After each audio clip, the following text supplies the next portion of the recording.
Clapas.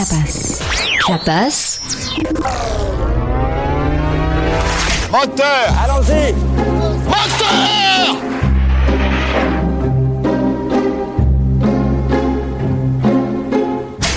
Oui, bonjour. Eh bien, je voulais vous parler justement d'un film. Ça tombe bien parce que c'est mon émission Toile Étoile.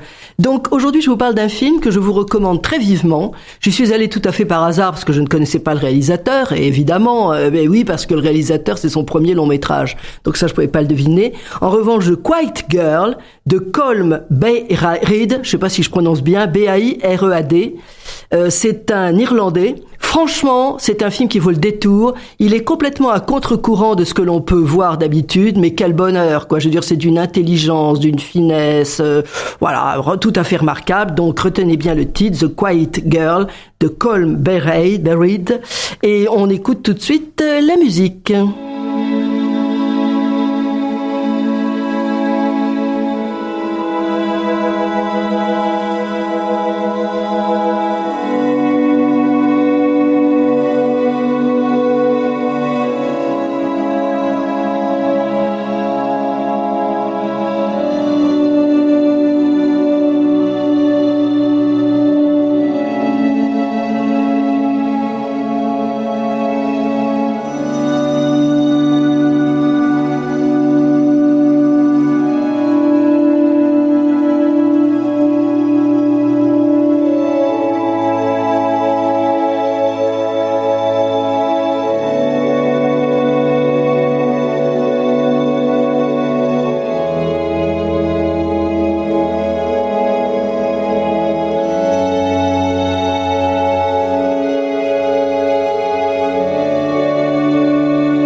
Voilà, donc c'était la musique du film The Quiet Girl de Colm Bairead. Alors, oui, je vous disais que c'était une réussite. Pourquoi ? Pourquoi ? Parce que, de mon point de vue, c'est du cinéma. Alors, on va encore peut-être définir ce qu'est le cinéma. C'est pas des gens qui parlent et qu'on filme. Vous voyez, c'est pas une histoire... c'est ce que j'appelle du cinéma, c'est que vous avez des images et des sons qui racontent l'histoire. C'est filmé en plus en 4/3, ce qui est très étonnant, mais ça ajoute, c'est une bonne idée. Ça veut dire que vraiment, il y a quelqu'un qui a réfléchi à la réalisation. Ça nous donne quelque chose de beaucoup plus intime. Et donc, en effet, c'est du cinéma, et la musique, comme vous venez de l'entendre, comme le montage, ça apporte la profondeur à ce portrait de jeune fille, la Quiet Girl, si vous voulez, qui va découvrir dans ce film ce que peut être l'amour familial, l'amour filial. Parce que dans la famille où elle est née, c'est pas tout à fait la même chose, et le hasard fait que elle va dans une autre famille, et tout d'un coup, elle découvre ça. Alors, cette comédienne, en plus, est formidable. Elle n'a que 11 ans, mais elle a une sacrée présence pour, paradoxalement, montrer son invisibilité. Ça, c'est formidable. Et ça veut dire que, oui, il y a une mise en scène, il y a un metteur en scène, il y a un metteur en scène qui est derrière, qui lui a expliqué ce qu'il fallait qu'elle fasse. En plus de ça, elle est filmée de telle façon que c'est une caméra qui la suit, avec un visage rapproché, enfin le visage, c'est un plan rapproché du visage plutôt pour être correctement, que je dise les choses correctement. Ça veut dire que tout d'un coup, quand elle est filmée, on entre dans son intimité. À un moment, la caméra fait que nous sommes elle. Et comme elle, nous écoutons et nous voyons. Et le bonheur dans lequel elle va rentrer, qu'elle va découvrir, il est dans le calme, dans le chuchotement, dans le silence. Alors c'est vrai qu'aujourd'hui, Le silence au cinéma, bon, c'est vrai qu'à la radio ça passe pas très bien. Mais bon, voilà. En revanche, on n'a plus l'habitude de ce cinéma un peu contemplatif. Donc ça veut dire que tout d'un coup on découvre, on redécouvre que se regarder, se voir, se respecter, être regardé, vu, entendu, c'est exister. Un arbre dans une forêt qui tombe, si personne n'est là pour l'entendre tomber, pour le voir tomber, il n'existe pas. Rien n'existe si on n'est pas vu, il faut quand même le savoir. Et donc cette gamine, qu'on appelle d'ailleurs la vagabonde, parce qu'elle a tendance à fuir, elle s'appelle Kate, on s'aperçoit qu'elle a peur, elle fuit sa famille, parce que c'est une ambiance sombre, étroite, et c'est filmé de telle façon, est-ce qu'on vous l'explique pas, mais vous le voyez, c'est filmé, les plans il y a des cadres dans le cadre, la lumière est glauque, voilà, et donc c'est la réalisation qui vous montre cette ambiance dans laquelle elle vit, qui est quand même assez déplorable, et le hasard fait qu'elle va être envoyée chez des lointains cousins, et au fond, ça sera sa naissance. Alors, comme toujours, vous savez, moi je suis pas la seule à le penser d'ailleurs, que les premières images d'un film vous indiquent dans quel film vous allez rentrer. Eh bien là c'est pareil. Vous avez les premiers plans du film qui montrent des paysages d'Irlande magnifiques, larges, grands plans larges, etc. Et puis on entend une voix off qui appelle Kate. Bon, alors on sait pas qui c'est, quoi, comment, on sait pas. Mais la caméra va ensuite se déplacer un peu comme un drone au-dessus d'herbes folles, assez rapidement. Et c'est au milieu d'elle que l'on découvre un corps. Alors, comme on entendait appeler Kate, qu'on est passé comme ça, on se dit, bon, on s'est passé un homme, un garçon ou une fille, mais enfin bon, et on découvre ce corps. On se dit, est-ce qu'il est mort? Oui, on peut très bien penser qu'il est mort. Ou vivant, on ne sait pas. Et c'est le plan qui suit, qui nous montre que c'est Kate, vraisemblablement, puisqu'on la voit de dos, elle a de grands cheveux longs, c'est une jeune fille, elle se lève, et là, la caméra va la suivre de dos. Elle est vivante. J'ai envie de dire apparemment. Apparemment. Ça veut dire que, effectivement, cette ambiguïté que l'on a dans le film au démarrage, c'est le portrait de cette jeune fille qui, effectivement, est dans une famille et dans un lieu où c'est une morte vivante, si je puis dire. Voilà. Donc, voyez, c'est l'image qui vous explique tout ça. Et ensuite, elle va rentrer chez elle. On la suit toujours de dos. On l'a pas encore vue de face. Et qu'est-ce qu'elle fait quand elle rentre chez elle? Elle va dans sa chambre et elle se camoufle sous son lit, comme un animal apeuré. Donc vous avez là tout d'un coup le caractère de cette jeune fille, sans qu'il y ait un mot de dit, c'est simplement les images et l'ambiance qui vous indiquent qui elle est. Elle est comme un animal apeuré. Et on découvre que ses pieds sont boueux.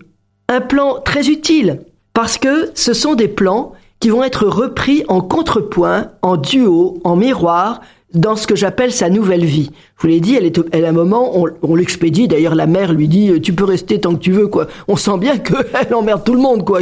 Elle emmerde. Je veux dire, elle dérange tout le monde, parce que bon, voilà, personne s'intéresse à elle. Et donc, quand elle part, une des premières choses qui va arriver dans sa nouvelle famille, dans sa nouvelle vie, c'est, elle va prendre un bain, et on va lui laver les pieds, et même on va lui brosser les ongles avec une brosse. Voilà. Et tout ça, évidemment, c'est pour vous dire qu'à chaque fois, on voit avant et après, ou en tout cas ce qui se passait avant et ce qu'elle est devenue, etc., etc. Et c'est fait avec beaucoup de subtilité, c'est extrêmement bien monté.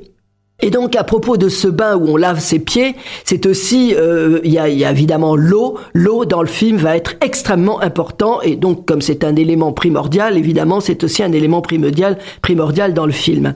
Et donc, la famille de Kate qu'elle va quitter, elle est très bien filmée aussi, parce que le réalisateur nous la montre, cette famille, non pas comme des individus. Je crois qu'il y a 2 sœurs, il y a un père, il y a une mère qui est enceinte avec un môme, enfin bon bref, mais ça hurle, ça parle en même temps. Ce sont pas une somme d'individus, c'est un tas de gens, c'est un tas de gens où règne le désordre. Le père arrive, il gueule, donc il dit que des morduriers, il gueule, évidemment tout le monde a peur, donc voilà, et il règne un brouhaha constant, en plus avec l'enfant en bas âge qui hurle. Bah oui, si l'enfant hurle, c'est qu'il doit lui-même sentir qu'il est dans une famille qui est peut-être un peu pas tout à fait comme il faudrait, etc., etc. Il manque cette espèce de sérénité, ça c'est sûr, dans cette famille, et donc et même d'ailleurs à l'école, ça se ressent, elle est cataloguée comme bizarre, elle a du mal à lire, Ben oui, comment se développer dans un milieu pareil, voilà. Et donc même quand elle est avec ses copains à l'école, eh bien elle est un peu isolée. À un moment, on la voit, elle traverse à contre-courant d'ailleurs, tout un cours un match, un terrain de foot, pardon, ou je sais pas quoi, un terrain, et elle passe un muret et elle disparaît derrière le muret. Vous voyez, toujours s'évader. Elle veut absolument s'évader. Elle veut disparaître. Elle se sent déjà absente. Elle veut disparaître. Et alors, à un moment, elle est dans la voiture, son père est allé la chercher. Qu'est-ce qu'elle voit de son père? Pas grand-chose, il lui parle pas, puis il s'en fout complètement. Elle voit juste son regard dans le rétroviseur. Bon, c'est tout. Et il s'arrête pour aller picoler. Elle attend. Il lui tourne le dos, elle doit suivre, voilà. Et dans cette espèce de brouhaha familial, il y a des paroles, une lettre, une mère enceinte. Et Kate, elle écoute, elle sent, mais un peu comme font les enfants, c'est-à-dire elle entend, mais elle comprend pas très bien ce qui se dit, elle sait pas, parce qu'elle voit tout ça, toujours entre l'entrebâillement d'une fenêtre, un encadrement de porte, avec des petites ouvertures. Et donc, tout ça est filmé pour accentuer ce lien étouffant, ce lieu étouffant et bruyant. Et ensuite, heureusement, si je puis dire, on décide de l'envoyer chez une cousine. Et donc, le départ de la voiture avec son père, déjà, le voyage, elle part, elle s'échappe. Et c'est très bien filmé. Là aussi, elle dit rien, mais on voit son regard, on suit son regard et elle regarde le ciel qui défile, les arbres qui défilent à travers la fenêtre de la voiture et tout d'un coup, voilà, je pars, je vais au-delà évidemment. Et donc tout ça est magnifique et pour elle, c'est le début d'une aventure. Et là aussi, cette idée d'aller ailleurs, de voyager, de partir. C'est intéressant parce qu'on retrouve une image quand elle arrive dans la chambre, dans sa nouvelle chambre, chez donc les cousins très éloignés qui la recueillent. Eh bien, la tapisserie de la chambre, ce sont des locomotives qui fument, qui sont en train de partir aussi, vous voyez. Donc, ils sont en plein mouvement. Voilà, donc ça veut dire que même évidemment, ça la fait rêver. Donc, le réalisateur a choisi de raconter cette histoire, qui est quand même, c'est pas un sujet original, c'est une adaptation d'un roman qui a été écrit en 2010, qui a été écrit d'ailleurs par une femme, un bouquin qui a eu beaucoup de succès, je ne me souviens plus du titre. En revanche, quand ce livre a été traduit en français, il a pris pour titre Les Trois Lumières. Bon, je sais pas pourquoi, c'est pas grave, ça n'a rien à voir avec le texte, mais c'est pas... Et alors, ce que je trouve intéressant, c'est que l'adaptation, évidemment, j'ai pas lu le bouquin, mais l'adaptation me semble assez astucieuse parce que le réalisateur a construit son film en 3 actes. Et le passage entre le premier acte et le deuxième se fait par une image noire. Ça, c'est très étonnant parce qu'il aurait pu mettre un fondu au noir. Non. C'est carrément 1 seconde d'image noire. Et c'est pareil quand on passe de l'acte 2 à l'acte 3. Je trouve c'est osé et c'est intéressant et ça veut dire quelque chose. Pourquoi, par exemple, passage du premier acte au second, elle quitte sa famille vraiment bordélique, pardonnez-moi, il n'y a pas d'autre terme, pour aller vers ailleurs, en tout cas, et sur la plage arrière de la voiture, elle dort. Et c'est parce qu'elle dort, il n'y a plus rien. Donc ça accentue, ça veut dire que toutes les images que l'on voit, c'est le regard de Kate. Et donc, quand elle dort, elle dort. C'est le noir total. Voilà. Donc, tout ça est assez astucieux et finement fait. Et la personne qui l'accueille, alors là, on voit tout de suite, on passe à l'acte 2. Ça, c'est formidable parce que pour elle, c'est absolument, elle a jamais vu ça. La portière de la voiture s'ouvre. Elle sort, elle est debout devant la voiture et la dame qui l'accueille vient s'accroupit devant elle pour lui dire comment vas-tu, est-ce que tu t'es bien... Jamais elle a vu quelqu'un qui se prosternait devant elle, évidemment. Et elle lui parle en plus en chuchotant. Donc tout ça est très nouveau, évidemment. Et d'ailleurs, chuchoter, même Kate se dit, ah bon, mais quand on parle comme ça, c'est pour pas être entendue. Donc elle demande à la dame, mais il y a des secrets? Non, il n'y a pas de secret, c'est qu'on parle, on n'a pas besoin de hurler tout le temps, gueuler comme des ânes pour se faire entendre et surtout ne pas se faire comprendre, voilà. Et donc, je pense que le fait peut-être même aussi que cette gamine qui arrive comme ça, à qui on demande si tout s'est bien passé, avec tout d'un coup une dame qui est à ses genoux et qui s'intéresse à elle, et qu'elle dit mais il y a des secrets, on peut penser que c'est parce qu'elle est dans ce silence et dans un peu ce repli sur elle-même, qu'elle sent les choses. Elle sent les choses et sans le savoir, elle sent le poids de ce silence, parce qu'on va découvrir, alors bon, je ne veux pas divulgacher le film si vous ne l'avez pas vu, mais on va découvrir qu'il y a effectivement, il y a un secret. Mais personne n'en parle, mais elle ne le sait pas, mais elle va le savoir plus tard. Mais il y a quelque chose qui est très important au sein de cette famille. Ce chuchotement, ce silence, ce respect des enfants, évidemment, ça a du sens, voilà. Et alors, donc, ça veut dire que, notamment pour non pas nous mettre sur la voie, puisqu'on ne peut pas deviner exactement de quoi il s'agit, mais tout d'un coup, vous avez des images qui sont récurrentes dans le film. Le réalisateur décide de filmer, notamment quand cette dame qui a recueilli Kate et Kate, toutes les deux, vont chercher de l'eau dans un puits. Eh bien, c'est filmé à 2 reprises, donc c'est pour vous dire que l'eau a une importance capitale. Et donc, on s'est filmé au ras du sol parce que le gros plan est mis sur le seau. Sur le seau, voilà. Et donc, évidemment, ça doit nous intriguer. Donc voilà, je vous en dis pas plus parce que je répète, je veux pas divulgacher le truc. Voilà, on pourrait en reparler si vous aviez vu le film. Et bon, ceci dit, ça changerait rien. C'est pas le plus important. Mais bon, comme je sais que les gens aiment bien découvrir, avoir un peu de suspense, bon, on va rester comme ça. Et donc voilà. Et ça veut dire que l'eau, pourquoi ? Parce que quand on arrive devant ce puits, l'eau, elle est limpide. Mais si tout d'un coup on met une louche dedans pour se servir et boire, ça désaltère, c'est une eau de vie, mais on comprendra qu'elle peut être aussi une eau de mort. Et donc, la renaissance de Kate, puisque tout d'un coup elle va se sentir aimée, regardée, exister, c'est aussi un peu, c'est très simple à dire, mais c'est la renaissance de l'amour, qui n'existe absolument pas dans sa première famille. C'est-à-dire que là, même d'ailleurs dans ce nouveau couple dans lequel elle va arriver, oui, l'amour va à nouveau exister. D'ailleurs, elle aperçoit entre 2 portes que tout d'un coup, le mari et la femme, tout d'un coup, ont un geste tendre l'un de l'autre, l'un vis-à-vis de l'autre, ce qui semblait nouveau, quoi. Voilà, parce qu'au démarrage, ils sont tous impeccables, mais bon, il y a une distance comme ça entre les uns et les autres. Voilà, donc c'est intéressant parce qu'en plus, bon, je vous le disais, il y a surtout beaucoup de silence, et donc les dialogues sont rares, mais très justes. Très juste. Parce que, reprenons un exemple et vous allez comprendre. Quand Kate sort de cette voiture dont de son père, on vient de l'amener chez ses nouveaux hôtes, la dame qui la reçoit, c'est Evelyn. Je ne sais pas si je prononce bien, enfin peu importe, donc Evelyn. Et elle lui dit, elle est à ses genoux, comme ça, elle lui dit bonjour, tu as fait un beau voyage, etc., etc. Et elle lui dit, tu sais que moi je ne t'ai connu, tu étais encore dans ton landau.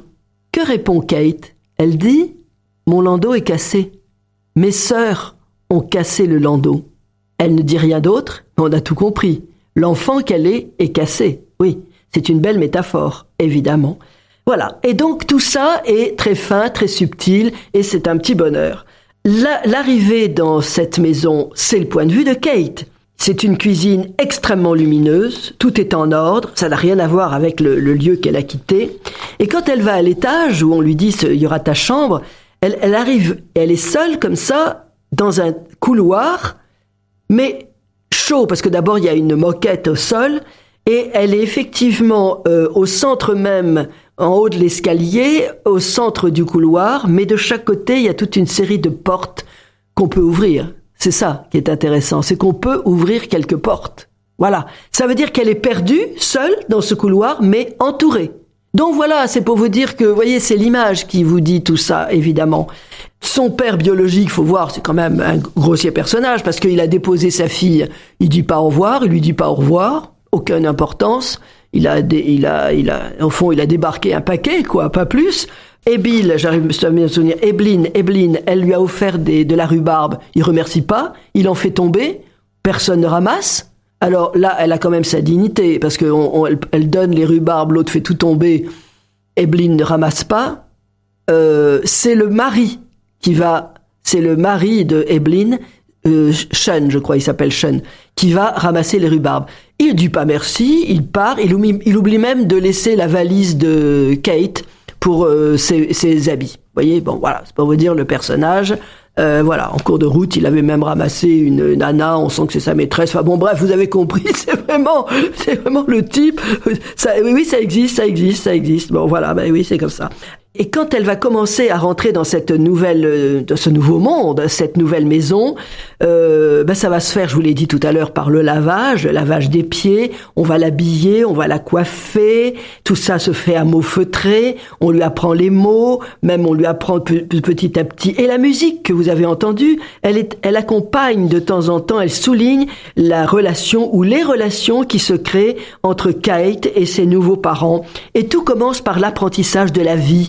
Il y a l'eau de vie, mais aussi elle va aider cet homme à nourrir les animaux. C'est le lait. Ça veut dire que tout d'un coup, je crois que c'est un film qui parle du don. D-O-N, donner, don, le don, oui, voilà. Et donc, le don est omniprésent. On donne la rhubarbe, on donne sa fille. C'est pas du tout, ils attendent beaucoup d'échanges parce que le don, comme si vous voulez, on sait bien que c'est donner, recevoir, rendre. Enfin bon, ça c'est la trilogie qui va avec le don. C'est comme un échange. Mais le don ici, il est beaucoup plus que ça. Je crois que c'est comme une alliance. Ces dons, ce sont des pas vers une reconstruction. Et ce don ici, c'est l'amour. Eh ben oui. Voilà. Alors je sais bien qu'effectivement aujourd'hui le don, l'âme, tout ça, oh là là, mais c'est quoi ça? C'est quoi ça? Oui, c'est vrai que c'est un peu con. S'il y a pas de cul, c'est pas de l'amour, madame. Si, je vous assure. Bon, bon, d'accord, ok. Donc voilà, il faut peut-être repenser à tout ça. Alors, et on s'aperçoit à propos de ce don, Evelyn, qui est pourtant très sympa avec cette jeune fille qu'elle accueille chez elle, elle a du mal à lui donner quelque chose, parce que qu'est-ce qu'elle lui donne? Je dis pas que c'est un peu empoisonné. On va découvrir qu'elle va donner des habits qui étaient à son fils qui a disparu. Alors, et c'est le père qui, au démarrage, on sent qu'ils sont dans une détresse terrible parce qu'ils ont eu ce deuil. Eh bien, petit à petit, c'est lui qui, tout d'un coup, va s'intéresser à Kate en mettant, par exemple, un gâteau sur la table. Alors, il y a un gros plan du gâteau. Il dit rien, il pose juste le gâteau et évidemment Kate prend le gâteau et se régale, quoi. Ça veut dire que tout d'un coup, ils vont faire des travaux à la ferme ensemble et il va petit à petit, oui c'est ça, ils vont s'apprivoiser mutuellement alors que au démarrage, c'est lui qui va dire mais il lui faut des vêtements neufs. Oui, il faut lui donner, je reprends le mot du don, donner des vêtements qui lui vont, qui sont à elle, voilà, et non pas des ersatz de ce qui a été, qui est un passé, voilà. Donc tout ça évidemment est très fin, très subtil. Ce nouveau père avec Kate, d'ailleurs, il y a la relation très particulière, très forte, et évidemment jusqu'à la dernière image du film, qui là, franchement, c'est une image qui nous montre cette relation fusionnelle. Et là encore, c'est la réalisation qui crée une émotion. Écoutez, bien malin celui qui, voyant la dernière image, n'a pas un peu la larme à l'œil, hein, franchement, parce que c'est d'une beauté exceptionnelle, quoi. Ça vous renverse, quoi. C'est très beau et c'est dans le montage. À mon avis, il y a le tempo qui convient, chant contre chant, etc. Bien comme il faut, juste le temps de la respiration qui vous met en apnée. Enfin, c'est une émotion, mais qui vous donne, enfin, comment dire, ça jaillit avec bonheur, quoi. Voilà, c'est pas du tout la porteuse de pain, c'est une émotion spirituelle, hein, d'une certaine façon, oui, parce que c'est un amour filial complètement désintéressé, enfin, etc., etc. Donc, c'est un film sur la reconstruction, sur l'apprentissage, avec des images répétitives qui soulignent la progression. Et puis, on s'aperçoit que dans cette réalisation, le réalisateur n'hésite pas à mettre des plans que pourrait dire ah, mais que c'est quoi ça? Mais non, mais parce que c'est pas comme ça qu'il faut raisonner. Quand on voit un film, surtout quand on sent qu'il y a quand même comme j'ai l'habitude de le dire, un pilote dans l'avion, faut pas se dire pourquoi il a mis ce plan. Non, oui, on se pose la question pourquoi il a mis ce plan. Il y a toujours une réponse. Notamment à un moment, il y a un plan d'une fenêtre très ouverte, très lumineuse. Et qu'est-ce qu'il y a derrière la fenêtre qui est là, juste posé comme ça, un papillon? Et oui. Et donc là, vous avez tout dit, quoi. Je veux dire, le symbolisme de l'esprit qui est là, omniprésent. Bon, voilà. Je veux dire, donc, je vais pas épiloguer là-dessus, mais c'est très important. Alors, c'est un film aussi qui tourne autour de la vie et de la mort. Mais ça, Eros et Thanatos, c'est quand même les moteurs, hein, les moteurs de toute vie. Et donc, ça veut dire qu'on va même voir un homme qui est mort dans son cercueil. Et c'est là d'ailleurs que il y a toute une révélation. Enfin là encore, je vais pas insister sur l'histoire proprement dite. Voilà, mais c'est Kate qui, tout d'un coup, on lui apprend exactement la raison pour laquelle ce couple était, on va dire, dans ce silence où il ne pouvait plus même parler puisqu'il chuchotait, etc., etc. Et donc, la relation avec ce nouveau père, hein, en quelque sorte, je dis père, enfin, c'est pas son père, évidemment, puisque normalement, elle n'est là que pour passer que quelque temps, pas longtemps. Eh bien, ça devient une relation extrêmement puissante qui est bien au-delà du réel, avec notamment une balade que lui propose ce père occasionnel. Ils vont la nuit au bord de l'eau, enfin puisque l'eau n'est pas loin, et il y a un très beau plan où ils sont assis, ils sont filmés tous les deux assis de dos, face à la mer, qui lui sous une lune, c'est une image superbe évidemment, et il lui raconte une histoire. Il lui raconte l'histoire d'un cheval que l'on croyait mort, et qui s'est relevé. Et au fond, tout le monde a dit, il allait bien. Eh bien, il allait bien. Là aussi, quand je vous disais que c'est construit en miroir, à la fin du film, quand ils vont devoir ramener Kate dans sa maison d'origine, dans sa famille d'origine, il se trouve que elle a attrapé un rhume. Elle tousse. Eh bien, elle dit non, elle va bien. Exactement comme on l'a dit du cheval qui a pu se redresser. Tous, ils sont à l'image de ce cheval qu'on croyait mort et qui s'est redressé et qui a revécu, évidemment. Et il ajoute même à Kate, tous les deux quand ils sont dans cette nuit lumineuse, et il dit, il se passe quelquefois des choses étranges. Oui, voilà, pourquoi pas. Il faut croire aussi à ce genre de choses. Et leur duo s'arrête sur ce sage conseil que va lui donner aussi son père. Tu n'es pas obligé de dire quoi que ce soit. Tu n'es pas obligé de parler. Voilà. Eh ben oui, il faudrait que de temps en temps, on se le dise, on n'est pas toujours obligé de parler. Les silences, quelquefois, dans les relations profondément humaines, les vraies relations, c'est peut-être pas obligé de raconter des grands coups. Voilà. Et en même temps, au moment où ils sont là, assis, tous les deux, en face d'eux, au fond, dans la nuit étoilée, et sur cette mer qui luit un petit peu, il y avait deux petites lumières qui clignotaient à l'horizon, et tout d'un coup, il y en a une troisième. Les trois lumières, qui était d'ailleurs, comme je vous l'ai dit tout à l'heure, le titre du livre, puisque c'est adapté d'un livre qui a été traduit en français et qui a pour titre en français Les Trois Lumières. Donc, ça veut dire que, alors je crois que d'ailleurs la romancière a travaillé beaucoup avec le réalisateur, mais c'est un film, quoi. Je veux dire, on sent bien que c'est pas comment dire, une histoire qui est filmée, c'est du cinéma qui raconte, ce qui est tout à fait différent. Voilà. Et aussitôt, dès que les trois lumières sont à l'horizon, on entend un chant, c'est elle, Ebeline, qui n'est pourtant pas avec eux, mais off, c'est monté en off, on l'entend, c'est elle qui est en train de chanter un chant magnifique et un chant irlandais puisqu'on est en Irlande. Ça veut dire que, vous vous souvenez, on le sait très bien, quand on a peur, il suffit de chanter, on a beaucoup moins peur. Eh bien, la peur, la douleur disparaissent, voilà. Et donc je sais pas comment expliquer ça. Il faut vraiment se laisser porter par les images et les sons. Voilà. Et puis il y a une dernière chose, on peut ne pas en parler, puisque je vous l'ai dit, il se crée une relation formidable entre ce nouveau père en quelque sorte et Kate. Il lui apprend à courir. Il lui dit, allez, là, on est là dans le chemin, un chemin magnifique d'ailleurs, droit comme un nid. Et il lui dit, c'est toi qui vas aller chercher le courrier. Alors elle court. Et il finit par la chronométrer. Et elle court de plus en plus vite. Et alors là, il y a des images aussi super parce quand elle court, mais elle touche pas terre. On sent qu'elle est de plus en plus heureuse. Elle vole. Et en même temps, sans dévoiler la fin du film, c'est quand même grâce à cette course où elle court de plus en plus vite qu'elle va peut-être attraper le bonheur. Le bonheur est dans le pré, vas-y vite, cours-y vite, cours-y vite. Le bonheur est dans le pré, cours-y vite. Et ben là, il va peut-être pas filer. Voilà, c'est ça, c'est du Paul Fort, mais c'est du Paul Fort revu et corrigé, évidemment. Donc, ça veut dire que tout d'un coup, il va se créer une filiation, mais c'est ce que je vous disais tout à l'heure, une filiation spirituelle, une sorte d'alliance des âmes. Oui, voilà. C'est construit par l'initiation.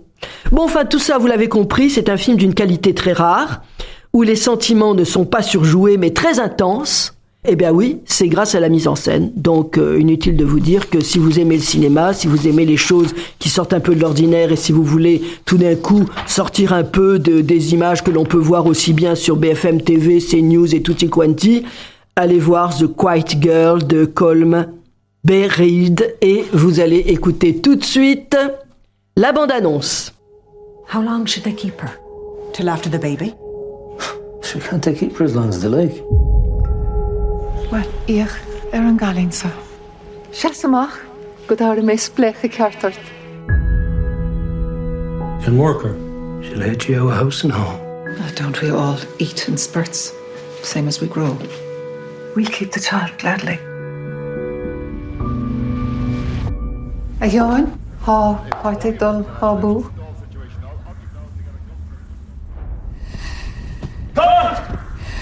Clyde!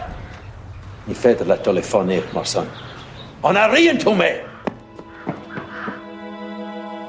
Na bícha ach lárt. You're a visigat. Godfrey. Búchail na ginsa le go únsig. Gan ledín wacht.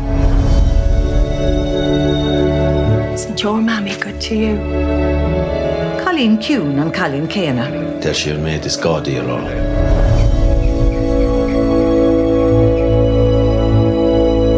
Tá má rud é gur leomsa. Ní ágin ó a riamh I dtí le stráséirí. Seo, den tú sé. Ní gá duit é rud ará. Chuoine gar sin na gcónaí. Is om í duine nóir thógam de a bhéalach am dúnta. Is a chail mór an dá bhar.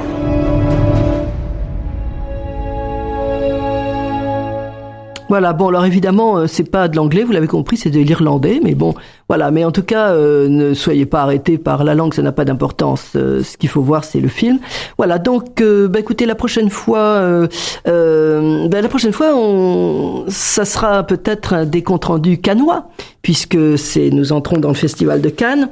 Un jour ou l'autre, mais dans peu de temps, je vous parlerai de Disco Boy. Alors, je vais vous dire pourquoi. C'est un film qui est actuellement sur les écrans. Et alors, oui, je vous en parle dès maintenant. Allez voir Disco Boy. Je vais vous dire pourquoi.